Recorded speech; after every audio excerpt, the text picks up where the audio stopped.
महत्त्वाचा पॉईंट असा आहे की सगळ्या जणाला असं माहिती आहे की पक्षी एखादा आहे का नाही, पिल्लू वगैरे, त्याला माणसाचा स्पर्श होणे का होऊ नये. जर माणसाचा त्याला जर स्पर्श झाला, लक्ष करा बरं का, माणसाचा जर त्याला जर स्पर्श झाला तर त्याची आई जवळ घेत नाही. असं मी सुद्धा लहानपणापासून ऐकलंय आणि मला असं वाटतं तुम्ही सुद्धा लहानपणापासून ऐकलंय. बरोबर आहे का नाही? म्हणून आपण काय करतो माहिती का, त्या पिल्ल्याला, त्या पक्षाला असणारा आपण स्पर्श करत नाही, त्याची आई जवळ घेत नाही. याला आणखी एक पुरावा देतो. माझ्या काही आणखी वाचण्यामध्ये आलं नाही, पण मी असं कीर्तनामध्ये ऐकलेलं आहे आणि कथेमध्ये ऐकलेलं आहे. काही महाराज मंडळीनं सांगितलं. याच्याकरता तुम्हाला तो दृष्टांत सांगतो. फक्त एवढंच की मला त्याच्यानंतर प्रश्न विचारू नका बरं का, कारण माझा सुद्धा अभ्यास त्याच्यामध्ये झाला नाही. काय बरोबर आहे का? तर प्रभू महाराज काय करतात, कीर्तन झालं की बोला लगेच. आता त्याच्याकरता मी अगोदरच सांगतो. त्याचं उत्तर असं आहे, बोलत असताना एक अशी कथा आहे सीता मातेच्या बाबतीमध्ये. राजा रावणाच्या बंदिवासामध्ये माता सीता जर 6 महिन्यापर्यंत जर का राहिली असेल तर त्याचं एक कारण काही कीर्तनकार मंडळी आणि कथाकार मंडळी सांगतात. ऐका. पोपटाचं असणारं पिल्लू असतं, लक्ष करा बरं का, पोपटाचं पिल्लू किंवा राघूचं असणारं पिल्लू, दोन्ही नावं वेगळे का एकच? एकच बरं का. घटना अशी घडली, सीता माता लहान स्वरूपामध्ये असताना, लहान असताना तिनं काय केलं, तिला पोपट आवडत होता म्हणून तिनं काय केलं, पोपटाच्या पिल्ल्याला स्पर्श केला. स्पर्श केल्याच्या नंतर आपल्या तिला घरी घेऊन आली. 1-2 दिवसापर्यंत त्याचा सांभाळ केला. पण आई वडिलांनी सांगितलं, बाळ हे पिल्लू आपल्या घरी ठेवू नको, त्याच्या आईकडे असणार घेऊन सोड. पण हिला आवडत होतं पण तरी ठेवलं. पण शेवटी आई वडिलांच्या सांगण्यावरून काय केलं, ते पोपटाचं पिल्लू काय केलं, जिथून आणलं होतं का घरट्यामध्ये, तिथं नेऊन ठेवलं. तिथं नेऊन ठेवल्याच्या नंतर त्या आईला दुसरे पण पिल्ले होते, पण हे पिल्लू तिथं नेऊन ठेवल्याच्या नंतर या पिल्ल्याचा स्वीकार त्या आईनं केला नाही. काही लोक छाती ठोकून म्हणतात आम्ही मानव आहोत. अरे याच्या पुढला भाग सांगतो. तुम्ही स्वतःला मानव म्हणून श्रेष्ठ समजिता. तुमची एवढी किंमत आहे की तुमचा स्पर्श झाल्याच्या नंतर पक्षी तुम्हाला जवळ करीत नाहीत.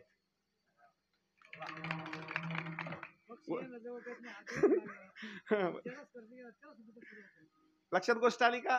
मी काय सांगतो, तुम्ही स्वतःला एवढे शहाणे समजता की तुमचा स्पर्श झाल्याच्या नंतर ते पक्षी तुम्हाला जवळ करत नाहीत. पण ज्या पक्षाला तुमचा स्पर्श झाला, प्रभू महाराजांनी तर पुढलं सांगितलं, ते पक्षी सुद्धा भावकीमध्ये घेत नाहीत. लक्षात गोष्ट आली का? म्हणजे एवढा विचार करण्याची भूमिका आहे. आणि आपण स्वतःला शहाणं समजतो, आम्ही मानव आहेत आणि आम्ही मानव आहोत. आपली किंमत एवढी आहे, पक्षी सुद्धा आपल्याला नीच समजतात. विठाला विठाला.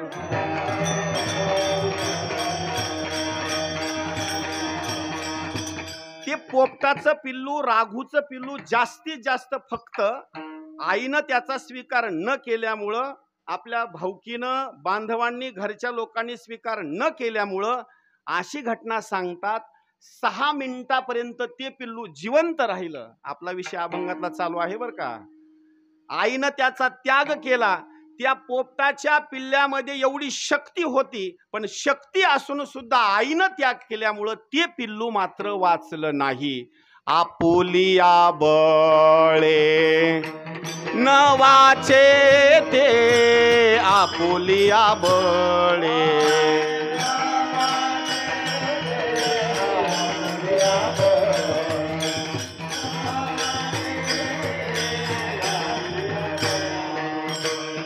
माये मोकलिले कोठे जावे बाळे, आपोलिया बळे न वाचे ते, आपोलिया बळे न वाचे ते, आपोलिया बळे न वाचे ते.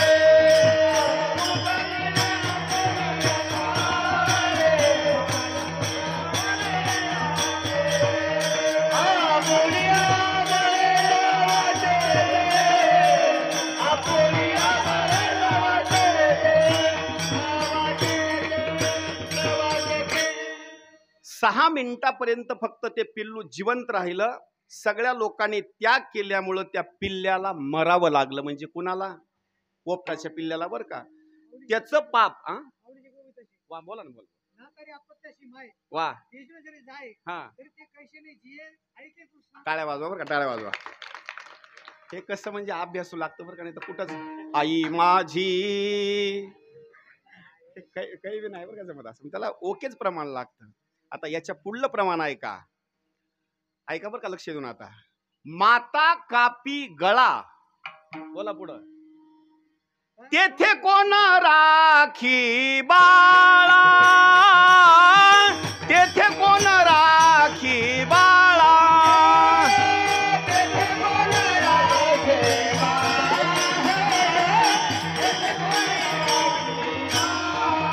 माता कापी गळा, माता कापी गळा, माता कापी गळा, माता कापी गळा. ओ तेथे कोण राखी बाळा, तेथे कोण राखी बाळा.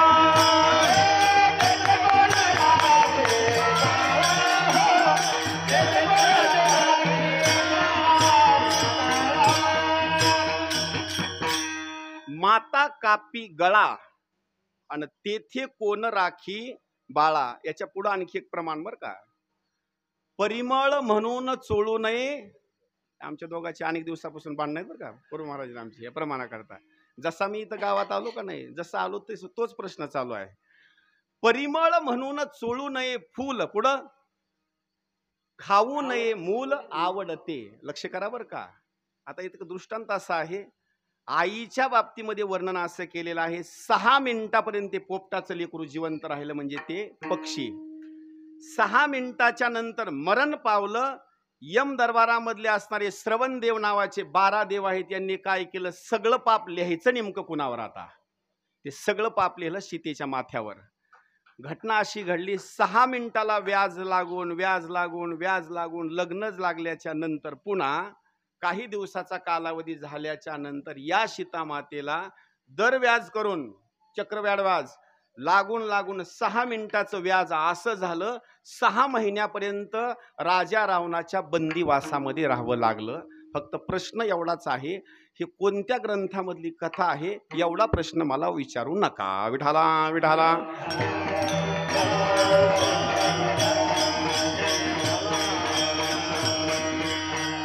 आता इथं सुंदर दृष्टांत दिलेला आहे. माये मोकलिले कोठे जावे बाळे. आईनं जर लेकराचा जर त्याग केला ना, तर त्या लेकरानं नेमकं कुठं जावं याचं वर्णन या ठिकाणी केलं. ते लेकरू कुठं जावं माहिती का, त्या लेकराला जाण्याकरता आता ठिकाणच कुठं नाही. इथं या लेकराच्या बाबतीमध्ये जर वर्णन करायचं तर 3 असणाऱ्या या मातोश्रीच्या बाबतीमध्ये आपत्ती आहेत. नंबर 1 गणेश असेल, योगेश असेल आणि वैशाली असेल, म्हणजे हे 3 लेकर आहेत.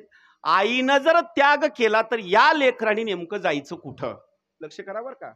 म्हणजे आई या जगतामध्ये म्हणण्याकरता इथं भरपूर आहेत, पण खरं सांगू आईची सर दुसऱ्याला कुणाला येत नाही. म्हणण्याकरता आपण शब्दानं कुणालाही आई म्हणतो, पण आई म्हणजे तीच आई असते, बस दुसरं तिसरं कोणी नाही बरं का. आई म्हणजे आईच. जन्म देणाऱ्या आईचं जेवढं प्रेम लेकरावर आहे तेवढं प्रेम मात्र दुसऱ्या बाबतीमध्ये नसतं. याच्या पुढे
छोटे छोटे लेकर आताच्या काळामध्ये हे दिवाळीचा सण आहे, आणि आपल्या मामाच्या गावला लेकरं गेलेली आहेत. किती दिवसापर्यंत राहतात माहिती आहे का? दिवाळी 2-4 दिवसापर्यंत. एकदा लेकरं जर ते घरी आले ना, तर लेकरं दुसरा प्रश्न विचारत नाहीत. लेकरं एकच प्रश्न विचारतात, आई कुठं आहे? तुकोबाराबाईच्या बाबतीमध्ये एक सुंदर त्यांनी प्रमाणामध्ये सांगितलेलं आहे. लेकरू आईला सोडून एक क्षणभर सुद्धा राहू शकत नाही. एक क्षण सुद्धा राहू शकत नाही.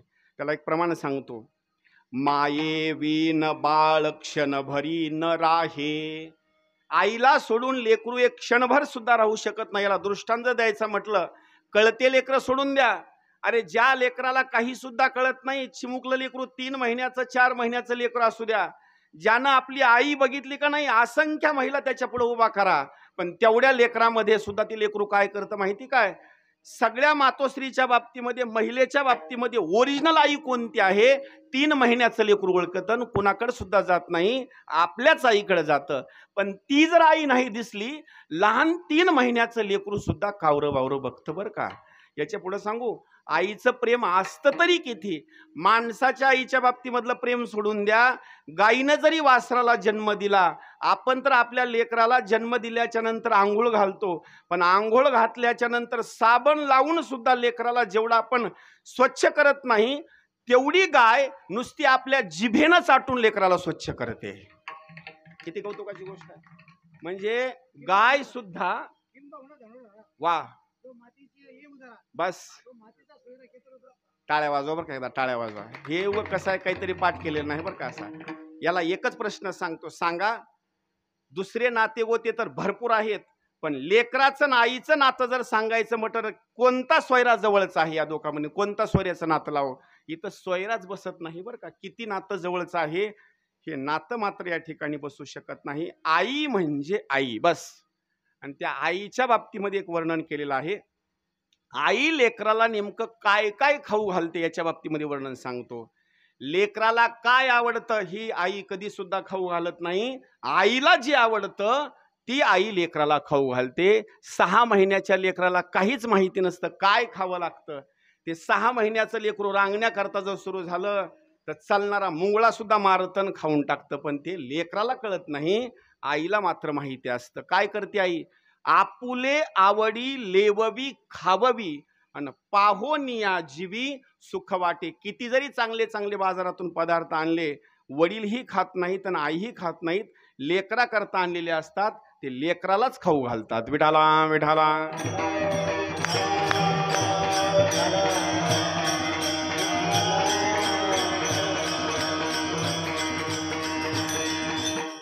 ध्रुव बाळाला सगळ्यात जास्त जर दुःख कशाचं झालं असेल, भावाच्या बाबतीमध्ये, बापाच्या बाबतीमध्ये मांडीवर बसू दिलं नाही याचं दुःख नाही जास्त झालं, पण आईनं ज्यावेळेला त्या ध्रुव बाळाचा त्याग केला का नाही सुनीती माताच्या असणाऱ्या बाबतीमध्ये, मग मात्र ध्रुव बाळाला सगळ्यात जास्त असणारं दुःख झालं. आणि सांगितलं, आई आता मी मात्र घरामध्ये राहू शकत नाही, देवाची प्राप्ती करण्याकरता मी अरण्यामध्ये निघून जाईल. माये मोकलिले कोठे जावे बाळे. आता या ठिकाणी हे जे 3 मुलं आहेत का नाही, 2 असणारी मुलं आणि 1 असणारी कन्या, एवढ्या दिवाळीचा असणारा सण आहे, पण दिवाळीच्या सणामध्ये सुद्धा सगळ्यात जास्त असणारं दुःख मात्र यांच्या बाबतीमध्ये आहे बरं का.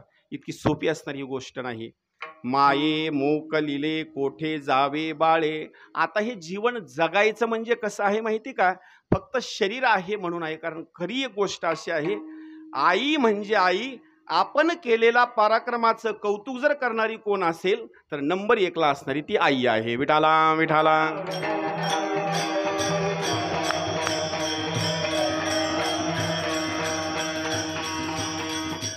तुकोबरायांनी एक दृष्टांत दिलेलं आहे, फार महत्वाचा दृष्टांत आहे. कधी कधी लेकरू जर रुसत कुणावर असेल ना, तर लग्न झाल्याच्या अगोदर कुणावर रुसतं ते लेकरू? खरं बोला बरं का. हा, लग्न होण्याच्या अगोदर जर लेकरू कुणावर रुसत असेल तर दुसरं कुणावरच रुसत नाही. सगळ्यात जास्त रुसतं म्हणजे आईवर. आणि याच्या पुढे सांगतो, लग्न झाल्यास कुणावर रुसतं? पण याच्यामध्ये रुसण्यामध्ये सुद्धा 2 फरक आहेत बरं का. अरे आईवर जर लेकरू रुसलं का नाही, दृष्टांत देतात या ठिकाणी तुकोबराय, आईवर जर लेकरू रुसलं तर आईचं प्रेम असं आहे, आई काय करते, तेवढा काला करणार, ताट भरणार, आणि ताट भरल्याच्या नंतर लेकराच्या मागे धावणार. किती सुंदर दृष्टांत आहे पहा. पण याच्या पुढे सांगू का, पत्नीचं प्रेम तसं नाही. खाऊ वाटलं खाय,